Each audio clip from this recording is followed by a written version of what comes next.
mwakomeje kugenda mubibona ku mbuga nkoranyambaga zigiye zitandukanye by'umwihariko izi dukoresha no mu gihugu cy'u Rwanda zicaho amajwi, amashusho ndetse n'amafoto nka Instagram, TikTok, Facebook, Twitter ndetse n'izindi nyinshi.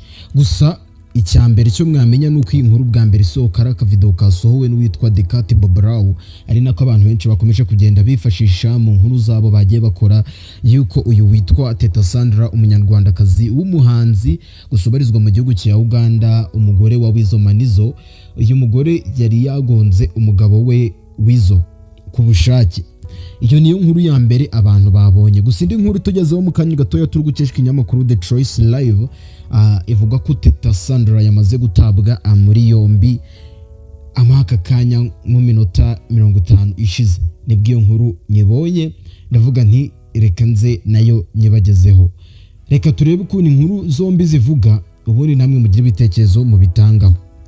Iyi nkuru yasohotse bwa mbere yagiraga iti amakuru aturuka mu gihugu cya Uganda ahamya ko Weasel usanzwe ari umugabo wa Teta Sandra ari mu bitaro bya Zambia nyuma yo gukora impanuka yamuvunnye amaguru yombi. Bikavugwa ko yagonzwe n'uyu mugore we Teta Sandra ku bushake. Ikinyamakuru BJ gikorera muri Uganda cyavuze ko iyi mpanuka yabereye i Munyonyo ku kabari kitwa Shan's Bar and Restaurant nyuma yo gushyamirana bikomeye. Iki kinyamakuru kivuga ko nyuma yo gushyamirana Teta Sandra yaje kwinjira mu modoka, Weasel sigara ayihagaze imbere, ari nako bakomeza guterana amagambo, birangira uyu mugore ahisemo kwigongera umugabo ku bushake nk'uko bivugwa. Sinzi niba no kuri video mwabibonye.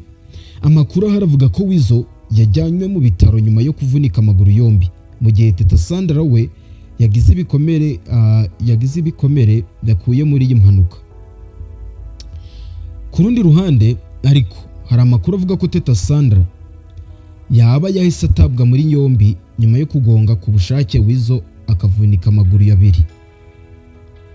Nyuma yo kubona aya makuru, iki kinyamakuru cyitwa Igihe cyari cyanditse inkuru cyashatse kuvugisha Teta Sandra ngo tumenye ukuri kubivugwa, ariko kugeza ubwo bandikaga iyi nkuru yari atarabasha gusubiza ubutumwa bugufi igihe yamwandikiye. Gusa bavuga ko bari gukomeza kubikurikirana. Gusa muri aka kanya uyu munyarwandakazi Teta Sandra yamaze gutabwa muri yombi n'inzego zishinzwe umutekano zo muri Uganda nyuma yo kugonga uyu mugabo we Weasel ku bushake, umugabo we Weasel Manizo umuhanzi, dore ko bombi ari n'abaririmbyi, akavunika amaguru ndetse agahita ajyanwa mu bitaro. Kuri ubu Teta afungiye kuri sitasiyo ya polisi ya Kabaragara mu gihe iperereza ryatangiye gukorwa kuri iki kibazo.